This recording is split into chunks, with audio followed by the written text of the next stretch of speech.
ತುರ್ತು ಪರಿಸ್ಥಿತಿ ನಂತರದ ರಾಜಕಾರಣದಲ್ಲಿ ರಾಷ್ಟ್ರ ರಾಜಕಾರಣದಲ್ಲಿ ಮೂವರು ಸಮಾಜವಾದಿ ಹಿನ್ನೆಲೆಯ ನಾಯಕರು ಬಿಹಾರದ ರಾಜಕಾರಣವನ್ನು ನಿಯಂತ್ರಿಸ್ತಾ ಬಂದರು. ಅವರಲ್ಲಿ ಕರ್ನಾಟಕ ಮೂಲದ ಜಾರ್ಜ್ ಫರ್ನಾಂಡಿಸ್ ಮತ್ತು ಲಾಲೂ ಪ್ರಸಾದ್ ಯಾದವ್ ಹಾಗೂ ನಿತೀಶ್ ಕುಮಾರ್ ಇವರು ಮೂವರು ಕೂಡ ಜಯಪ್ರಕಾಶ್ ನಾರಾಯಣರವರ ಅಚ್ಚುಮೆಚ್ಚಿನ ಶಿಷ್ಯರಾಗಿದ್ದರು.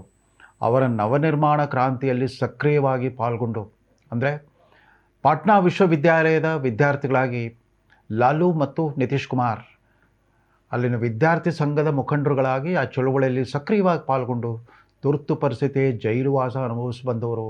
1980ರ ದಶಕದಲ್ಲೇ ಸಕ್ರಿಯ ರಾಜಕಾರಣದಲ್ಲಿ ಪಾದಾರ್ಪಣೆ ಮಾಡಿದರು. 1985ರಿಂದ ಬಿಹಾರ್ ವಿಧಾನಸಭೆಗೆ ಆರಿಸಿ ಬರ್ತಾ ಬಂದರು. ಇದರ ಮಧ್ಯ ಬಿಹಾರ್ ರಾಜ್ಯ ವಿಭಜನೆಗೊಂಡು ಜಾರ್ಖಂಡ್ ಅನ್ನೋ ಮತ್ತೊಂದು ರಾಜ್ಯ ಸೃಷ್ಟಿಯಾಯಿತು.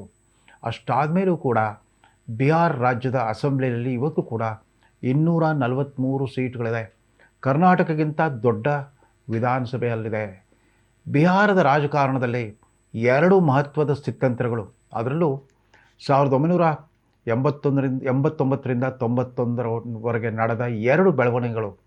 ಒಂದು, ಬಿ ಜೆ ಪಿಯ ಪುನಶ್ಚೇತನಕ್ಕೋಸ್ಕರ ಆವತ್ತಿನ ನಾಯಕ ಲಾಲ್ ಕೃಷ್ಣ ಅಡ್ವಾಣಿಯವರು ಸೋಮನಾಥ್ದಿಂದ ಶುರು ಮಾಡಿದ ರಥಯಾತ್ರೆಯನ್ನು ಬಿಹಾರದ ಮುಖ್ಯಮಂತ್ರಿ ಆಗಿದ್ದ ಲಾಲೂ ಪ್ರಸಾದ್ ಯಾದವ್ ತಡೆಹಿಡಿದಿದ್ದು, ಅವ್ರನ್ನ ಬಂಧಿಸಿದ್ದು.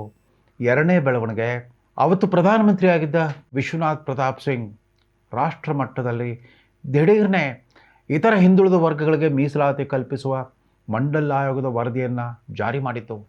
ಈ ಮಂಡಲ್ ಕಮಂಡಲ್ ರಾಜಕೀಯ ಸಂಘರ್ಷದ ನಡುವೆ ರಾಷ್ಟ್ರ ಮಟ್ಟದಲ್ಲಿ ಕಾಂಗ್ರೆಸ್ ಅಧಿಕಾರ ಕಳ್ಕೊಂಡ್ರೂ ಕೂಡ ಸಮ್ಮಿಶ್ರ ಸರ್ಕಾರ ರಚಿಸಿತು. ಗಾಂಧಿ ಕುಟುಂಬ ನೇಪಥ್ಯಕ್ಕೆ ಸರಿಯಿತು. ಆಗ ಪಿ ವಿ ನರಸಿಂಹರಾವ್ ನಾಯಕತ್ವದ ಸಮ್ಮಿಶ್ರ ಸರ್ಕಾರ, ಕಾಂಗ್ರೆಸ್ ನೇತೃತ್ವದ ಸಮ್ಮಿಶ್ರ ಸರ್ಕಾರ ಡಾಕ್ಟರ್ ಮನಮೋಹನ್ ಸಿಂಗ್ ಪ್ರಣೀತ ಮುಕ್ತ ಮಾರುಕಟ್ಟೆ ವ್ಯವಸ್ಥೆಯನ್ನು ತಂತು. ಜಾಗತೀಕರಣ ಬಂದಿದ್ದರಿಂದ ಈ ಮಂಡಲ್ ಕಮಂಡಲ್ ಸಂಘರ್ಷಕ್ಕೆ ಕೊಂಚ ತಂಪೆರೆಯುವಂತಾಯಿತು. ಭಾರತದ ಯುವಜನತೆ ಜ್ಞಾನಾಧಾರಿತ ಆರ್ಥಿಕ ವ್ಯವಸ್ಥೆಯತ್ತ ಆಸೆಗಣ್ಣಿಂದ ನೋಡಲಿಕ್ಕೆ ಶುರು ಮಾಡಿದರು. ಅವರು ಸುಮ್ಮನೆ ರಾಜಕಾರಣದಲ್ಲಿ ಕಾಲಹರಣ ಮಾಡೋದ್ರ ಬದಲು ತಮ್ಮ ಜ್ಞಾನಾರ್ಜನೆಯನ್ನು ಆಧರಿಸಿದ ಒಂದು ಹೊಸ ಅವಕಾಶಗಳು ಖಾಸಗಿ ಕಾರ್ಪೊರೇಟ್ ವಲಯದಲ್ಲಿ ತೆರೆಕೊಳ್ತಾ ಇದ್ದ ಕಡೆ ಒಲವು ತೋರಿದರು. ಹೀಗಾಗಿ ಭಾರತದ ರಾಜಕೀಯ ಚಿತ್ರಣವೇ ಬದಲಾಗ್ತಾ ಬಂತು. ಈ ಸಂದರ್ಭದಲ್ಲೂ ಕೂಡ ಲಾಲೂ ಪ್ರಸಾದ್ ಯಾದವ್, ಜಾರ್ಜ್ ಫರ್ನಾಂಡಿಸ್ ಮತ್ತು ನಿತೀಶ್ ಕುಮಾರ್ ಇವರ್ಯಾರು ತಮ್ಮ ವ್ಯಕ್ತಿಗತ ರಾಜಕೀಯ ಅಸ್ತಿತ್ವವನ್ನು ಕಳ್ಕೊಳ್ಳೇ ಇಲ್ಲ. ಅದರಲ್ಲೂ ಲಾಲೂ ಪ್ರಸಾದ್ ಯಾದವ್ 1990ರಿಂದ 2005ರವರೆಗೆ ಸುಮಾರು 15 ವರ್ಷಗಳ ಕಾಲ ತಮ್ಮ ಕುಟುಂಬದ ಏಕಾಧಿಪತ್ಯವನ್ನು ಸುಭದ್ರವಾಗಿ ಸ್ಥಾಪಿಸಿಬಿಟ್ಟಿದ್ರು ಬಿಹಾರ್ನಲ್ಲಿ. ಸ್ವತಃ ತಾನೇ ಈ ಮೇವು ಹಗರಣ ಅನ್ನೋ ಒಂದು ದೊಡ್ಡ ಅಪವಾದಕ್ಕೆ ಸಿಕ್ಕಾಕೊಂಡ್ಬಿಟ್ಟು ಜೈಲು ಪಾಲಾಗಬೇಕಾಗಿ ಬಂದಾಗ, ಅಂದರೆ CBI ನಡೆಸಿದ ವಿಚಾರಣೆಯಲ್ಲಿ ಅವರನ್ನು ತಪ್ಪಿತಸ್ಥ ಅಂತ ಆರೋಪ ಮಾಡಲಾಯಿತು. FIR ರಿಜಿಸ್ಟರ್ ಆಯಿತು, ಬಂಧನಕ್ಕೊಳಗಾದರು.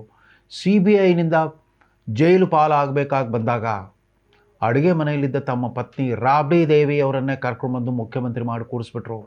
ಹೀಗಾಗಿ ಲಾಲೂ ಪ್ರಸಾದ್ ಯಾದವ್ ಮತ್ತು ರಾಬ್ಡಿ ದೇವಿ ನೇತೃತ್ವದ RJD ಸರ್ಕಾರ, ರಾಷ್ಟ್ರೀಯ ಜನತಾದಳ ಸರ್ಕಾರ, ಈ ಮೊದಲಿದ್ದ ಜನತಾ ಪಕ್ಷ ಹಾಗೂ ಜನತಾದಳದ ಸ್ಥಾಪಿತ ಪರಂಪರೆಗಳನ್ನೇ ಧಿಕ್ಕರಿಸಿಬಿಟ್ಟು ತಮ್ಮ ಕೌಟುಂಬಿಕ ಯಜಮಾನಿಕೆಯನ್ನು ಸ್ಥಾಪಿಸಿಬಿಟ್ಟಿತು. ಆ 15 ವರ್ಷಗಳ ಆಡಳಿತದಲ್ಲಿ ಬಿಹಾರ್ ರಾಜ್ಯ ಒಂದು ರೀತಿಯ ಅರಾಜಕತೆ, ಅಶಿಸ್ತು ಮತ್ತು ಅನಾಗರಿಕ ಸಾಮಾಜಿಕ ಸಂಘರ್ಷಕ್ಕೆ ಸಿಕ್ಕಾಕೊಂಡ್ಬಿಟ್ಟಿತ್ತು. ಅಲ್ಲಿ ವಿವಿಧ ಜಾತಿಗಳ ಸಂವಿಧಾನೇತರ ಶಕ್ತಿಗಳೆಲ್ಲ ತಮ್ಮ ರಣತಾಂಡವನ್ನು ನಡೆಸಿದರು. ಅಲ್ಲಿ ಯಾದವ್ ಸೇನಾ, ರಣವೀರ್ ಸೇನಾ, ಮತ್ತೊಂದು ಠಾಕೂರ್ ಸೇನಾ ಇತ್ಯಾದಿ ಸೇನೆಗಳು, ಜಾತಿವಾದಿ ಸೇನೆಗಳು ಸಶಸ್ತ್ರ ಸಂಘರ್ಷವನ್ನೇ ಶುರು ಮಾಡಿದ್ವು. ಅಲ್ಲಿನ ತಳ ಸಮುದಾಯದವರು, ದಲಿತರು ಮತ್ತು ಇತರ ತಳ ಸಮುದಾಯದವರೆಲ್ಲ ಈ ಬಲಿಷ್ಠ ಜನಾಂಗಗಳ ಒತ್ತಡಕ್ಕೆ ಒಳಗಾಗಿಬಿಟ್ಟು ಬಿಹಾರ್ ಒಂದು ಕಡೆ ಅಭಿವೃದ್ಧಿಯೂ ಇಲ್ಲ, ಮತ್ತೊಂದು ಕಡೆ ಸಮಾಜ ಕಲ್ಯಾಣವೂ ಇಲ್ಲ, ಆ ಥರದ ಸ್ಥಿತಿಯನ್ನು ತಲುಪಿತ್ತು. ಇಂಥ ಅರಾಜಕ ಸ್ಥಿತಿಯಲ್ಲಿ ಅನಿವಾರ್ಯವಾಗಿ ಜಾರ್ಜ್ ಫರ್ನಾಂಡಿಸ್ ಜೊತೆಗೆ ನಿತೀಶ್ ಕುಮಾರ್ ಜನತಾದಳದಿಂದ ದೂರ ಸೆಳೆದರು. ಲಾಲೂ ಪ್ರಸಾದ್ ಯಾದವ್ ಅವರ ಸಹವಾಸವನ್ನು ಬಿಟ್ಟುಕೊಟ್ರು. ಅವರ ನಾಯಕತ್ವಕ್ಕೆ ಪ್ರಬಲವಾದ ಸವಾಲು ಒಡ್ಡಿದರು. ಆ ಕಾಲದಲ್ಲಿ ಜಾರ್ಜ್ ಫರ್ನಾಂಡಿಸ್ ಕೂಡ ಅವರು ಮೊದಲೇ ಅಟಲ್ ಬಿಹಾರಿ ವಾಜಪೇಯಿ ನೇತೃತ್ವದ NDA ಸರ್ಕಾರದಲ್ಲಿ ಮಂತ್ರಿ ಆಗಿದ್ದವರು, ರಕ್ಷಣಾ ಮಂತ್ರಿ ಆಗಿದ್ದವರು. ಆ ಕಾಲದಲ್ಲಿ ನಿತೀಶ್ ಕುಮಾರ್ ಕೂಡ ಸಂಸದೀಯ ರಾಜಕಾರಣದಲ್ಲಿದ್ದರು. ಮೊದಲು ಕೃಷಿ ಸಚಿವರಾಗಿದ್ದರು, ತದನಂತರ ರೈಲ್ವೆ ಸಚಿವರಾಗಿದ್ದರು. ತಾವು ನಿರ್ವಹಿಸಿದ ಭಾರತ ಸರ್ಕಾರದ ಇಲಾಖೆಗಳಲ್ಲೆಲ್ಲ ಗುಣಾತ್ಮಕ ಬದಲಾವಣೆ ತಂದ ಶ್ರೇಯಸ್ಸು ಈ ನಿತೀಶ್ ಕುಮಾರ್. ವ್ಯಕ್ತಿಗತವಾಗಿ ಯಾವತ್ತೂ ಕೂಡ ಒಂದು ಭ್ರಷ್ಟಾಚಾರ, ಜಾತೀಯತೆ, ಕುಟುಂಬ ರಾಜಕಾರಣದ ಕಳಂಕವನ್ನು ಅಂಟಿಸಿಕೊಳ್ಳದೇ ಇದ್ದ ನಿತೀಶ್ ಕುಮಾರ್ ರಾಜ್ಯ ರಾಜಕಾರಣಕ್ಕೆ ಮರಳಿದರು. 2005 ವಿಧಾನಸಭಾ ಚುನಾವಣೆಯಲ್ಲಿ ಲಲ್ಲೂ ಪ್ರಸಾದ್ ಯಾದವ್ ಏಕಾಧಿಪತ್ಯವನ್ನು ಮುರಿದುಹಾಕುವಲ್ಲಿ ಯಶಸ್ವಿಯಾದರು. ಅದಕ್ಕೋಸ್ಕರ ಅವರು ಏಕಾಂಗಿಯಾಗಿ ಹೋರಾಟಕ್ಕೆ ಸಾಧ್ಯವಿರಲಿಲ್ಲ. BJP ಜೊತೆಗೆ ಕೈ ಜೋಡಿಸ್ಬೇಕಾಗಿ ಬಂತು. ಅಲ್ಲಿವರೆಗೂ ಈ ಸೆಕ್ಯುಲರ್ ವಾದದ ವ್ಯಾಮೋಹಕ್ಕೊಳಗಾಗಿ BJPಯನ್ನು ದೂರ ಇಟ್ಟಿದ್ದರು. ಸೆಕ್ಯುಲರ್ ಕಮ್ಯುನಲ್ ಈ ವಿಭಜನೆಯ ಈ ಮಡಿವಂತಿಕೆಯಿಂದಾಗಿ BJPಯ ಸಹವಾಸದಿಂದ ದೂರವಿದ್ದ ನಿತೀಶ್ ಕುಮಾರ್ ಅನಿವಾರ್ಯವಾಗಿ ಆವತ್ತು ಬಿಹಾರ್ನ BJP ನಾಯಕರಾಗಿದ್ದ ಸುಶೀಲ್ ಕುಮಾರ್ ಮೋದಿ ಎಂಬ ಪ್ರಬುದ್ಧ ರಾಜಕಾರಣಿ ಜೊತೆಗೆ ಕೈ ಜೋಡಿಸ್ಬಿಟ್ಟು ಬಿಹಾರಲ್ಲಿ ಸರ್ಕಾರವನ್ನು ರಚಿಸಿದರು. 10 ವರ್ಷಗಳ ಕಾಲ 2005ರಿಂದ 2015ರವರೆಗೆ BJPಯ ಜೊತೆಗೆ ಮೈತ್ರಿ ಸರ್ಕಾರ ರಚಿಸಿಕೊಂಡಿದ್ದ ನಿತೀಶ್ ಕುಮಾರ್ ಅವರು ಸ್ವಲ್ಪ ಮಟ್ಟಿಗೆ ವಿಚಲಿತರಾಗಿದ್ದು 2014ರಲ್ಲಿ ಭಾರತದ ಪ್ರಧಾನಮಂತ್ರಿಯಾಗಿ ತಮ್ಮಂತೆ ಹಿಂದುಳಿದ ವರ್ಗದ ಗುಜರಾತ್ ಮುಖ್ಯಮಂತ್ರಿ ನರೇಂದ್ರ ಮೋದಿಯವರು ಹೊರಹೊಮ್ಮಿದ್ದು. ಆ ಸಂದರ್ಭದಲ್ಲಿ ಅದ್ಯಾಕೋ ಸ್ವಲ್ಪ ಅವರಿಗೆ ಅಸೂಯೆ ಆಯಿತು ಅಂತ ಕಾಣುತ್ತೆ. ತಮಗಿಂತ ರಾಜಕೀಯ ಅನುಭವ, ಆಡಳಿತ ಅನುಭವದಲ್ಲಿ ಬಹು ಕಿರಿಯರಾಗಿದ್ದ ನರೇಂದ್ರ ಮೋದಿ ಇವರೆಲ್ಲ 1985ರಲ್ಲಿ ಪ್ರಥಮ ಬಾರಿಗೆ MLA ಆದಾಗ ನರೇಂದ್ರ ಮೋದಿ ಏನೂ ಆಗಿರಲಿಲ್ಲ. 2001ರವರೆಗೂ ಒಂದು ಮುನ್ಸಿಪಾಲ್ಟಿ ಮೆಂಬರು ಆಗಿರಲಿಲ್ಲ. ಅಂಥ ವ್ಯಕ್ತಿ ತಮ್ಮನ್ನೆಲ್ಲ ಓವರ್ಟೇಕ್ ಮಾಡಿ ಮುಂದುವರೆದ್ರಲ್ಲ, ರಾಷ್ಟ್ರದ ಅತ್ಯುನ್ನತ ಪದವಿಗೆ ಏರಿದ್ರಲ್ಲ ಅನ್ನೋ ಸ್ವಲ್ಪ ಕಸಿವಿಸಿ ಉಂಟಾಗಿರ್ಬೋದು. ಮನುಷ್ಯ ಸಹಜವಾದ ಒಂದು ವಿಚಲತೆ, ಒಂದು ಚಂಚಲತೆಯಿಂದಾಗಿ BJPಯ ಸಹವಾಸ ತೊರೆದು ತಾತ್ಕಾಲಿಕವಾಗಿ ಮತ್ತೆ RJD ಜೊತೆಗೆ ಮಹಾಗಠಬಂಧನ್ ರಚಿಸ್ಕೊಂಡಿದ್ರು. ಒಂದು 2.5 ವರ್ಷಗಳ ಕಾಲ ಈ ಲಲ್ಲೂ ಪ್ರಸಾದ್ ಯಾದವ್ ಪಾರ್ಟಿ ಮತ್ತು ಕುಟುಂಬದ ಜೊತೆಗೆ ಅಧಿಕಾರ ನಡೆಸಿದ ನಿತೀಶ್ ಕುಮಾರ್ಗೆ ಅವರ ಮಕ್ಕಳ ಸಹವಾಸ, ಅವರಿಬ್ಬರು ಮಕ್ಕಳು, ಒಬ್ಬರು ಉಪಮುಖ್ಯಮಂತ್ರಿ, ಮತ್ತೊಬ್ಬ ಮಂತ್ರಿ, ಅವರ ಕಿರುಕುಳ ತಡ್ಕೊಳ್ಳಿಕ್ಕಾಗ್ದೇ ಮತ್ತೆ NDA ತೆಕ್ಕೆಗೆ ಮರಳೋ ಹಾಗಾಯಿತು.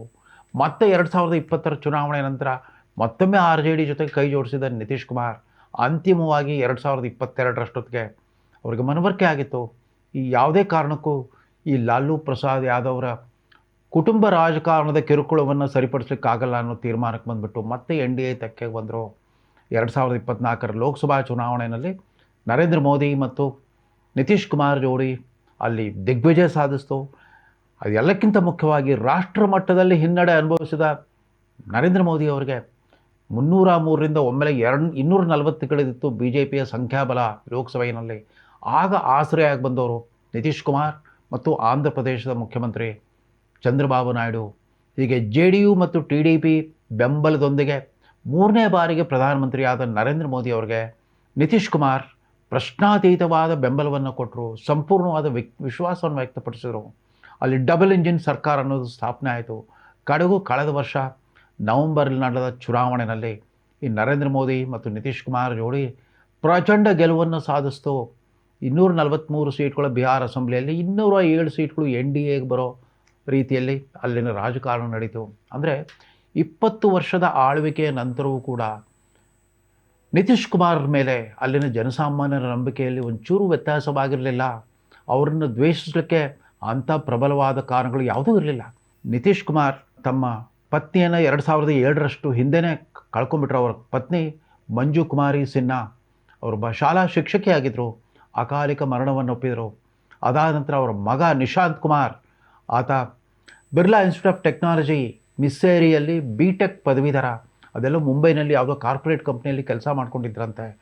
ತನ್ನ ಮಗನನ್ನು ಹತ್ತಿರಕ್ಕೆ ಬಿಟ್ಕೊಳ್ಳದ ಹಾಗೆ ಒಂದು ಸಮಾಜವಾದಿ ಜೀವನ ಶೈಲಿಯನ್ನು ರೂಢಿಸ್ಕೊಂಡು ಬಂದ ಒಬ್ಬ ಮುಖ್ಯಮಂತ್ರಿ ಆಗಿದ್ದರು ನಿತೀಶ್ ಕುಮಾರ್. ಅದ್ಯಾಕೋ ರಾಷ್ಟ್ರದ ಉದಾರವಾದಿ ಎಡಪಂಥೀಯ ಒಲವಿನ ಬುದ್ಧಿಜೀವಿಗಳು ಯಾರೂ ನಿತೀಶ್ ಕುಮಾರನ್ನ ಮುಟ್ಟಿಸ್ಕೊಳ್ಳೇ ಇಲ್ಲ. ಯಾಕಂದರೆ ಅವ್ರು BJP ಕೋಮುವಾದಿ BJP ಜೊತೆ ಕೈ ಜೋಡಿಸ್ಬಿಟ್ಟು ಮೈಲಿಗೆ ಆಗಿದೆ ಅನ್ನೋ ಆ ಮನಸ್ಸಿನ ಪೂರ್ವಾಗ್ರಹದಿಂದಾಗಿ ನಿತೀಶ್ ಕುಮಾರರ ಕೊಡುಗೆಗಳನ್ನು ಗಮನಿಸಲೇ ಇಲ್ಲ. ಗೂಂಡಾ ರಾಜ್ಯವಾಗಿದ್ದ ಬಿಹಾರ್ನಲ್ಲಿ ಕಾನೂನು ಮತ್ತು ಸುವ್ಯವಸ್ಥೆಯ ಸ್ಥಾಪನೆ ಮಾಡಿದರು. ಅವರ ಮೊದಲ ಅವಧಿಯಲ್ಲಿಯೇ ಒಬ್ಬ ಕಟ್ನಿಟ್ಟಾದ ಮುಸ್ಲಿಂ ಪೊಲೀಸ್ IPS ಅಧಿಕಾರಿಯನ್ನು DGP ಆಗಿ ನೇಮಿಸಿಬಿಟ್ಟು ಸುಮಾರು 59,000 ಜನ ಈ ರೌಡಿ ಶೀಟರ್ಗಳನ್ನ ಬಂಧಿಸಿ ಜೈಲಲ್ಲಿಟ್ಟರು. ವಿಶೇಷ ನ್ಯಾಯಾಲಯಗಳನ್ನು ಸ್ಥಾಪಿಸ್ಬಿಟ್ಟು ತ್ವರಿತಗತಿಯಲ್ಲಿ ಅವ್ರಿಗೆಲ್ಲರೂ ಕೂಡ ಸುದೀರ್ಘಾವಧಿ ಜೈಲು ಶಿಕ್ಷೆ ಆಗುವಂತೆ ನೋಡಿಕೊಂಡ್ರು. ಇದಾದ ನಂತರ ಅಲ್ಲಿ ಶಾಂತಿ ಸುವ್ಯವಸ್ಥೆ ಸ್ಥಾಪನೆ ಆಯಿತು. ಆ ವಿವಿಧ ಸೇನೆಗಳ ಆರ್ಭಟ ತಣ್ಣಗಾಯಿತು. ಲಾಲೂ ಪ್ರಸಾದ್ ಯಾದವ್ ಕುಟುಂಬದ ದಬ್ಬಾಳಿಕೆ ಕೂಡ ತಹಬಂದಿಗೆ ಬಂತು. ಹೀಗಾಗಿ ನಿತೀಶ್ ಕುಮಾರ್ ಒಂದೊಂದೇ ಪೂರ್ತಿ ಹದಗೆಟ್ಟು ಹೋಗಿದ್ದ ಬಿಹಾರದ ಆಡಳಿತವನ್ನು ಬೇರು ಮಟ್ಟದಿಂದ ಸುಧಾರಣೆ ಮಾಡುವ ಪ್ರಯತ್ನ ಮಾಡಿದರು. ಅವರಿಗೆ ಉದ್ದಕ್ಕೂ ಉಪಮುಖ್ಯಮಂತ್ರಿಯಾಗಿ ಮತ್ತು ಹಣಕಾಸು ಸಚಿವರಾಗಿ ಸುಶೀಲ್ ಕುಮಾರ್ ಮೋದಿ BJPಯ ಹಿರಿಯ ನಾಯಕ, ಅವರಿಬ್ಬರದು ಭಾಳ ಅತ್ಯಂತ ಅಪರೂಪದ ಜೋಡಿಯಾಗಿತ್ತು. ಬಿಹಾರಕ್ಕೆ ಒಂದಿಷ್ಟು ಅಭಿವೃದ್ಧಿ ಕೇಂದ್ರಿತ ರಾಜಕಾರಣ, ಜನಪರವಾದ ಸಮಾಜ ಕಲ್ಯಾಣ ಕಾರ್ಯಕ್ರಮಗಳನ್ನು ತರಲಿಕ್ಕೆ ಸಾಧ್ಯವಾಯಿತು. ಶಿಕ್ಷಣ ವ್ಯವಸ್ಥೆ, ಆರೋಗ್ಯ ವ್ಯವಸ್ಥೆ, ಮೂಲಸೌಕರ್ಯ ನಿರ್ಮಾಣಗಳಲ್ಲಿ ಬಿಹಾರ ಕೂಡ ನಿಧಾನವಾಗಿ ರಾಷ್ಟ್ರದ ಗಮನ ಸೆಳೀಲಿಕ್ಕೆ ಶುರುವಾಯಿತು. ಉತ್ತರ ಭಾರತದ ಬಿಮಾರು ರಾಜ್ಯಗಳ ಪೈಕಿ ಒಂದಾಗಿದ್ದ ಬಿಹಾರ್ ಒಂದು ಆರೋಗ್ಯದಾಯಕ ಸ್ಥಿತಿಗೆ ಬರಲಿಕ್ಕೆ ಕಾರಣವಾದದ್ದು ನಿತೀಶ್ ಕುಮಾರ್. ಅಂದಾಗೆ ನಿತೀಶ್ ಕುಮಾರನ್ನು ಪಲ್ಟು ರಾಮ್ ಅಂತೆಲ್ಲ ಅಪಹಾಸ್ಯ ಮಾಡಿದ್ದುಂಟು. ಯಾಕಂದರೆ ಒಂದು ಸಾರಿ BJP, ಒಂದು ಸಾರಿ NDA, ಒಂದು ಸಾರಿ UPA ಈ ರೀತಿ ತಮ್ಮ ಒಲವನ್ನು ಬದಲಾಯಿಸಿದ್ರು ಅಂತ ಹೇಳಿ ಅವ್ರಿಗೆ ಅಪಹಾಸ್ಯ ಮಾಡ್ತಾಯಿದ್ರು. ಆದರೆ ನಿಜಕ್ಕೂ ನಿತೀಶ್ ಕುಮಾರ್ಗೆ UPA ಆಗಲಿ NDA ಆಗಲಿ ಅನಿವಾರ್ಯವಾಗಿರಲಿಲ್ಲ. UPA ಮತ್ತು NDAಗಳಿಗೆ ನಿತೀಶ್ ಕುಮಾರ್ ಅನಿವಾರ್ಯವಾಗಿದ್ದರು. ಅಲ್ಲಿ ಎಡಪಂಥೀಯ ಅಥವಾ ಬಲಪಂಥೀಯ ಯಾವುದೇ ರಾಷ್ಟ್ರೀಯ ಪಕ್ಷಕ್ಕೂ ಕೂಡ ನಿತೀಶ್ ಕುಮಾರ್ ಇಲ್ಲದೇ ಸರ್ಕಾರ ರಚಿಸೋದು ಸಾಧ್ಯವಿರಲಿಲ್ಲ. ನಿತೀಶ್ ಕುಮಾರ್ ಇಲ್ಲದೇ ಜನರ ವಿಶ್ವಾಸ ಗಳಿಸೋದು ಸಾಧ್ಯವಿರಲಿಲ್ಲ. ಈ ರೀತಿ ವ್ಯಕ್ತಿಗತವಾಗಿ ತಮ್ಮ ವೈಶಿಷ್ಟ್ಯತೆಯನ್ನು ಕಾಪಾಡಿಕೊಂಡ ನಿತೀಶ್ ಕುಮಾರ್ ದಾಖಲೆಯ 20 ವರ್ಷಗಳ ಕಾಲ ಮುಖ್ಯಮಂತ್ರಿ ಆಗಿದ್ದರು. ಮಧ್ಯಂತರದಲ್ಲಿ 9 ತಿಂಗಳು ತಮ್ಮ ಒಡನಾಡಿಗೊಬ್ಬರಿಗೆ, ಇತರ ಅತ್ಯಂತ ಹಿಂದುಳಿದ ವರ್ಗದ ಒಡನಾಡಿಗೊಬ್ಬರಿಗೆ ಜಿತಿನ್ ಅಂತ ಅವ್ರಿಗೆ ಬಿಟ್ಟುಕೊಟ್ಟಿದ್ರು. ಆದರೆ ಸರ್ಕಾರ ಸ್ಥಿರವಾಗಿ ನಿಲ್ಲೋದು ಸಾಧ್ಯವಿಲ್ಲ ಅಂತಂದಾಗ ಮತ್ತೆ ತಾವೇ ಅಧಿಕಾರವನ್ನು ವಹಿಸ್ಕೊಂಡಿದ್ರು. ಅಂದಾಗೆ ಕರ್ನಾಟಕ ಕಾಂಗ್ರೆಸ್ಸಿಗರು ಜಾತಿ ಗಣತಿಯ ಬಗ್ಗೆ ಡಂಗುರ ಬಾರಿಸ್ತಾ ಇರ್ತಾರೆ. ಜಾತಿ ಗಣತಿಯನ್ನು ಮೊಟ್ಟ ಮೊದಲ ಬಾರಿಗೆ ವೈಜ್ಞಾನಿಕ ರೀತಿಯಲ್ಲಿ ನಡೆಸಿದ್ದೇ ನಿತೀಶ್ ಕುಮಾರ್. 2024 ಜಾತಿ ಗಣತಿಯನ್ನು ಸಮರ್ಪಕವಾಗಿ ನಡೆಸಿಬಿಟ್ಟು ಬಹುಪಾಲು ಅಲ್ಲಿನ ವಿವಿಧ ಜಾತಿ ಜನಾಂಗಗಳ ಜನಸಂಖ್ಯಾ ಪ್ರಮಾಣ ಎಷ್ಟು ಅನ್ನೋದನ್ನು ನಿಷ್ಕರ್ಷಿಸಿದ್ದೇ ನಿತೀಶ್ ಕುಮಾರ್. ಅದಷ್ಟೇ ಅಲ್ಲ, ಒಂದು ಹಂತದಲ್ಲಿ ಈ ಇಂಡಿಯಾ ಮೈತ್ರಿಕೂಟ 2024 ಲೋಕಸಭಾ ಚುನಾವಣೆಗೆ ಪೂರ್ವಭಾವಿಯಾಗಿ ಒಂದು ಇಂಡಿಯಾ ಮೈತ್ರಿಕೂಟ BJPಗೆ ಪರ್ಯಾಯವಾಗಿ ನರೇಂದ್ರ ಮೋದಿ, ಅಮಿತ್ ಶಾ ರವರಿಗೆ ಸವಾಲೊಡ್ಡಬಲ್ಲ ಒಂದು ಮೈತ್ರಿಕೂಟ ರಚನೆಗೆ ಕೈ ಹಾಕಿದ್ದು ಕೂಡ ನಿತೀಶ್ ಕುಮಾರ್ರೇ. ಆ ಇಂಡಿಯಾ ಮೈತ್ರಿಕೂಟದ ಮೊದಲ ಹಿರಿಯ ನಾಯಕರ ಸಭೆ, ವರಿಷ್ಠರ ಸಭೆ ನಡೆದಿದ್ದು ಕೂಡ ಪಾಟ್ನಾದಲ್ಲೇ.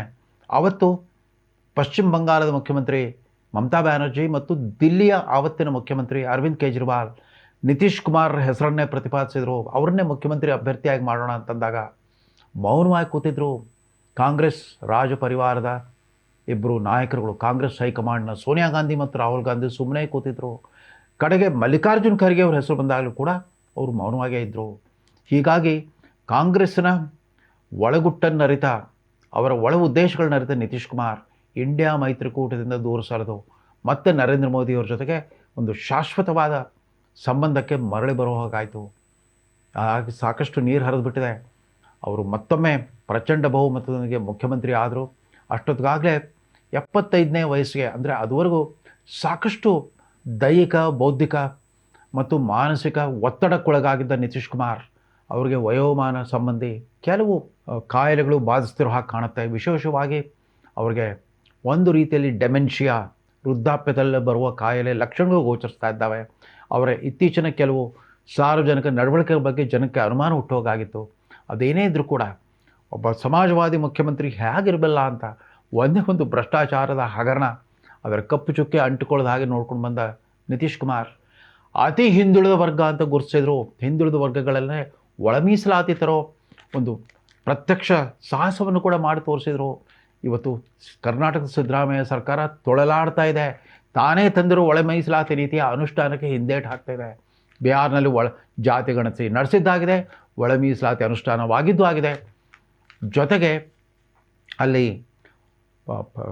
ಎಲ್ಲ ಒತ್ತಡ, ಎಕ್ಸೈಸ್ ಲಾಬಿ, ಲಿಕ್ಕರ್ ಲಾಬಿ ಎಲ್ಲ ಒತ್ತಡಗಳನ್ನು ಧಿಕ್ಕರಿಸ್ಬಿಟ್ಟು 2020 ಹಿಂದೆ ಪಾನ ನಿಷೇಧ ಕಾನೂನನ್ನು ಜಾರಿಗೆ ತಂದುಬಿಟ್ರು ನಿತೀಶ್ ಕುಮಾರ್. ಅದು ಗುಜರಾತ್ನಲ್ಲಿ ಮಾತ್ರ ಇತ್ತು. ಮಹಾತ್ಮ ಗಾಂಧಿ ತವರು ರಾಜ್ಯವಾದ ಗುಜರಾತ್ನಲ್ಲಿ ಇವತ್ತಿಗೂ ಕೂಡ ಪ್ರೊಹಿಬಿಷನ್ ಇದೆ, ಪಾನ ನಿಷೇಧ ಇದೆ. ಪಾನ ನಿಷೇಧ ವ್ಯವಸ್ಥೆಯನ್ನು ತಂದುಬಿಟ್ಟು ಅಲ್ಲಿನ ಗ್ರಾಮೀಣ ಬಿಹಾರದ ಹೆಣ್ಣು ಮಕ್ಕಳ ಹೃದಯವನ್ನು ಗೆದ್ದರು ನಿತೀಶ್ ಕುಮಾರ್. ಅದು ಅವರಿಗೆ ಒಂದು ಗಟ್ಟಿ ರಾಜಕೀಯ ನೆಲಗಟ್ಟನ್ನು ಒದಗಿಸಿತ್ತು. ಈ ಕಾಲದ 21ನೇ ಶತಮಾನದಲ್ಲಿ ಪಾನ ನಿಷೇಧ ತಂದುಬಿಟ್ಟು ರಾಜ್ಯದ ಹಣಕಾಸು ನಿರ್ವಹಣೆಯನ್ನು ಜಾಗರೂಕತೆಯಿಂದ ನಿರ್ವಹಿಸಿದ್ದಾರೆ ಅಂತಂದರೆ ಇದು ವ್ಯಕ್ತಿಗತವಾಗಿ ನಿತೀಶ್ ಕುಮಾರ್ ಅವರ ಸನ್ನಡತೆ ಮತ್ತು ಸಚ್ಚಾರಿತ್ರಕ್ಕೆ ಒಂದು ಸಂಕೇತವಾಗಿ ಉಳಿದಿದೆ. ಇರಲಿ, ಇದೀಗ ಆ ಬದಲಾವಣೆಯ ಕಾಲ ಬಂದಿದೆ. ನಿನ್ನೆ ದಿಢೀರ್ನೆ ಈ ಸುದ್ದಿ ಪ್ರಕಟವಾಯಿತು. ಇದಕ್ಕೆ ಬೇಕಾದಂಥ ಪೂರ್ವಭಾವಿ ಚರ್ಚೆಗಳು ನಡೆದಿರ್ಬೋದು BJPಯ ವರಿಷ್ಠ ನಾಯಕತ್ವದ ಮಟ್ಟದಲ್ಲಿ. ಇವತ್ತು ಬಿಹಾರದ ಮುಖ್ಯಮಂತ್ರಿ, 10ನೇ ಬಾರಿಗೆ ಬಿಹಾರದ ಮುಖ್ಯಮಂತ್ರಿ ಆಗಿರೋ ನಿತೀಶ್ ಕುಮಾರ್ ರಾಜ್ಯಸಭೆಗೆ ನಡೆಯಲಿರುವ ಚುನಾವಣೆಗೆ ನಾಮಪತ್ರ ಸಲ್ಲಿಸ್ತಾ ಇದ್ದಾರೆ. ನಾನು ರಾಜ್ಯಸಭೆಗೆ ಪ್ರವೇಶ ಮಾಡ್ತಾ ಇದ್ದಾರೆ. ಹಾಗಂದ ಮಾತ್ರಕ್ಕೆ ಬಿಹಾರದ ಜನತೆ ನನಗೆ ಇಷ್ಟು ವರ್ಷಗಳ ಕಾಲ ತೋರಿಸಿರೋ ಪ್ರೀತಿ ವಿಶ್ವಾಸಕ್ಕೆ ನಾನು ಚಿರಋಣಿಯಾಗಿರ್ತೇನೆ. ನಾನು ರಾಷ್ಟ್ರ ರಾಜಕಾರಣಕ್ಕೆ ಹೋದರೂ ಕೂಡ ನಿಮಗೆ ನಿರಂತರವಾಗಿ ನಿಮ್ಮ ಸೇವೆಯಲ್ಲಿ ತೊಡಗಿಸ್ಕೊಂಡಿರ್ತೇನೆ ಅನ್ನೋ ಒಂದು ಸಂದೇಶವನ್ನು ಕೊಟ್ಟಿದ್ದಾರೆ. ಇದರ ನಡುವೆ ಒಂದು ಬೆಳವಣಿಗೆ ಆಗಿದೆ. ಹಾಗಿದ್ರೆ ನಿತೀಶ್ ಕುಮಾರ್ ತೆರವು ಮಾಡ್ತಾ ಇರೋ ಸೀಟ್ಗೆ ಮುಖ್ಯಮಂತ್ರಿ ಯಾರಾಗ್ತಾರೆ? ಆ ಮುಖ್ಯಮಂತ್ರಿ ಆಗಲಿಕ್ಕೆ ಬಹುಶಃ BJPಗೆ ಈಗ ಕಾಲ ಒದಗಿ ಬಂದಿದೆ ಅಂತ ಕಾಣುತ್ತೆ. ಸುಮಾರು 18 ವರ್ಷಗಳ ಕಾಲ ಮೈತ್ರಿ ಸರ್ಕಾರದಲ್ಲಿದ್ದರೂ ಕೂಡ ತನಗೆ ಹೆಚ್ಚಿನ ಸೀಟ್ ಬಂದಾಗಲೂ ಕೂಡ ಸೀನಿಯಾರಿಟಿ ಮತ್ತು ವಿಶ್ವಾಸಾರ್ಹತೆಯ ದೃಷ್ಟಿಯಿಂದ ಜನಪ್ರಿಯತೆಯ ಮಾನದಂಡದಿಂದಾಗಿ ನಿತೀಶ್ ಕುಮಾರ್ ಅವರಿಗೆ ಮುಖ್ಯಮಂತ್ರಿ ಸ್ಥಾನವನ್ನು ಬಿಟ್ಕೊಡ್ತಾ ಇದ್ದ BJP ಕಳೆದ ಅಸೆಂಬ್ಲಿ ಚುನಾವಣೆಯಲ್ಲಿ BJPಗೆ 89 ಸ್ಥಾನಗಳು ಬಂದವು. JDU ನಿತೀಶ್ ಕುಮಾರರ JDUಗೆ 84 ಸ್ಥಾನಗಳು ಬಂದಿತ್ತು. ಆದರೂ ಕೂಡ ಚುನಾವಣಾ ಪೂರ್ವ ಆಶ್ವಾಸನೆಯಂತೆ ನಿತೀಶ್ ಕುಮಾರರನ್ನೇ ಮುಖ್ಯಮಂತ್ರಿ ಮಾಡಿದರು. ಇದೀಗ BJPಗೂ ಒಂದು ಅವಕಾಶ ಬಂದಿದೆ. ಯಾರನ್ನು ಮುಖ್ಯಮಂತ್ರಿ ಮಾಡ್ತಾರೆ? ಅದರ ಜೊತೆಗೆ ಇಷ್ಟು ದಿವಸ ಕಾಲ ಕುಟುಂಬ ರಾಜಕಾರಣದ ಅಪವಾದದಿಂದ ದೂರವಿದ್ದ ನಿತೀಶ್ ಕುಮಾರ್ ತಮ್ಮ ಪುತ್ರ ನಿಶಾಂತ್ ಕುಮಾರ್ರನ್ನು ಉಪಮುಖ್ಯಮಂತ್ರಿ ಸ್ಥಾನಕ್ಕೆ ತರ್ತಾರೆ ಅನ್ನೋ ಸುದ್ದಿ ಬೇರೆ ಹರಡಿದೆ. ಅದನ್ನೂ JDU ಮೂಲಗಳು ಖಚಿತಪಡಿಸಿಲ್ಲವಾದರೂ ಕೂಡ ಅವರ ಮಗ ನಿಶಾಂತ್ ಕುಮಾರ್ ತುಂಬ ಶ್ರದ್ಧಾವಂತ ವಿದ್ಯಾರ್ಥಿ. ಇದೀಗ 51 ವಯಸ್ಸಿನ ನಿಶಾಂತ್ ಕುಮಾರ್ಗೆ ನೀವೇ ರಾಜಕಾರಣಕ್ಕೆ ಬರಬೇಕು ಅಂತ ಅವರ JDU ಪಕ್ಷದಲ್ಲಿ ಒತ್ತಡ ಬಂದಿದೆ ಅಂತೆ. ಬಹುಶಃ ಸ್ವಲ್ಪ ಮಟ್ಟಿಗೆ ಬೌದ್ಧಿಕವಾಗಿ ಮತ್ತು ಮಾನಸಿಕವಾಗಿ ದುರ್ಬಲರಾಗ್ತಾ ಇರೋ ನಿತೀಶ್ ಕುಮಾರರ ಆ ಪ್ರಸಕ್ತ ಸ್ಥಿತಿಯನ್ನೇ ದುರ್ಲಾಭ ಪಡ್ಕೊಂಡು JDUನಲ್ಲಿನ ಕೆಲವು ವಿಶಿಷ್ಟ ಹಿತಾಸಕ್ತಿಗಳು ಅವ್ರ ಮಗನಿಗೆ ಪ್ರೋತ್ಸಾಹ ಕೊಡ್ತಾ ಇರ್ಬೋದು. ಇರಲಿ, ನಿತೀಶ್ ಕುಮಾರ್ ಕೂಡ ಈ ಪುತ್ರ ವ್ಯಾಮೋಹಕ್ಕೆ ಬಲಿಯಾಗ್ತಾ ಇದ್ದಾರಾ ಅನ್ನೋದೊಂದೇ ಒಂದು ವಿಷಾದನೀಯ ಸಂಗತಿ. ಅಂದಹಾಗೆ ನಿತೀಶ್ ಕುಮಾರ್ರ ಸಮಾಜವಾದಿ ಬದ್ಧತೆ ಎಂಥದ್ದು ಅಂತಂದರೆ 2010 ಮತ್ತು 2015 ವಿಧಾನಸಭಾ ಚುನಾವಣೆಗಳಲ್ಲಿ ಬಿಹಾರ್ ಅಸೆಂಬ್ಲಿಯಲ್ಲಿ 35 ಜನ ಮಹಿಳಾ MLAಗಳು ಆರಿಸಿ ಬಂದಿದ್ದರು. ಅದೇ ರೀತಿ 28 ಜನ ಮುಸ್ಲಿಂ MLAಗಳು ಗೆದ್ದು ಬಂದಿದ್ದರು. ಅದಾದ ನಂತರ ಸ್ವಲ್ಪ ಮಟ್ಟಿಗೆ ತದನಂತರ ಚುನಾವಣೆಯಲ್ಲಿ ಈ ಸಂಖ್ಯೆ ಸ್ವಲ್ಪ ಇಳೀತು. ಆಗಲೂ ಕೂಡ ಬಿಹಾರ್ ಅಸೆಂಬ್ಲಿಯಲ್ಲಿ 27 ಜನ ಮಹಿಳಾ MLAಗಳು, 24 ಜನ ಮುಸ್ಲಿಂ MLAಗಳು. ನಿತೀಶ್ ಕುಮಾರ್ BJP ಸಹವಾಸದಲ್ಲಿದ್ದರೂ ಕೂಡ ಅತ್ಯಧಿಕ ಸಂಖ್ಯೆಯ ಮುಸ್ಲಿಂ MLAಗಳು ಗೆದ್ದು ಬರ್ತಾಯಿದ್ರು. ಆಗ 35 ಜನ MLAಗಳ ಪೈಕಿ ಒಂದು ಸಂದರ್ಭದಲ್ಲಿ 36 ಜನ ಮಹಿಳಾ MLAಗಳು ಗೆದ್ದು ಬಂದಾಗ 35 ಜನ NDAಗೆ ಸೇರಿದವರಾಗಿದ್ದರು. ಆ ಪೈಕಿ 19 ಜನ ಇವರ JDU ಪಕ್ಷದವರೇ ಆಗಿದ್ದರು. ಕರ್ನಾಟಕದ ಸಿದ್ದರಾಮಯ್ಯನವ್ರಿಗೆ ಈ ಥರದ ಮಾನದಂಡದಿಂದ ನಾವು ಅಳಿಲಿಕ್ಕಾಗುತ್ತಾ? ತಮ್ಮ ಸಮಾಜವಾದಿ ಕಾಳಜಿಯನ್ನು ಕರ್ನಾಟಕದ ನಾಯಕರುಗಳು ನಿತೀಶ್ ಕುಮಾರ್ ರೀತಿಯಲ್ಲಿ ಸೋಲು ಗೆಲುವಿನ ಲೆಕ್ಕಾಚಾರವಿಲ್ಲದೇ ಮಹಿಳೆಯರಿಗೆ ಮತ್ತು ಧಾರ್ಮಿಕ ಅಲ್ಪಸಂಖ್ಯಾತರಿಗೆ ಇಷ್ಟು ದೊಡ್ಡ ಪ್ರಮಾಣದ ಪ್ರಾತಿನಿಧ್ಯವನ್ನು ತಂದುಕೊಡೋದು ಸಾಧ್ಯವಾ? ಇದು ಕೂಡ ನಿತೀಶ್ ಕುಮಾರ್ ಅವರ ವಿಶಿಷ್ಟವಾದ ಸಾಧನೆ.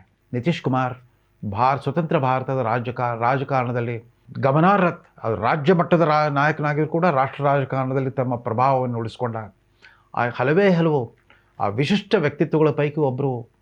ಈಗ ಶರದ್ ಪವಾರ್ ಆಗಲಿ, ಮುಲಾಯಂ ಸಿಂಗ್ ಯಾದವ್ ಆಗಲಿ, ಲಾಲು ಯಾದವ್ ಆಗಲಿ, ಮಮತಾ ಬ್ಯಾನರ್ಜಿ ಆಗಲಿ, ಅವರು ರಾಷ್ಟ್ರ ರಾಜಕಾರಣ ಆಗಿದ್ದರು, ಪ್ರಾದೇಶಿಕ ನಾಯಕರು ಆಗಿದ್ದರು.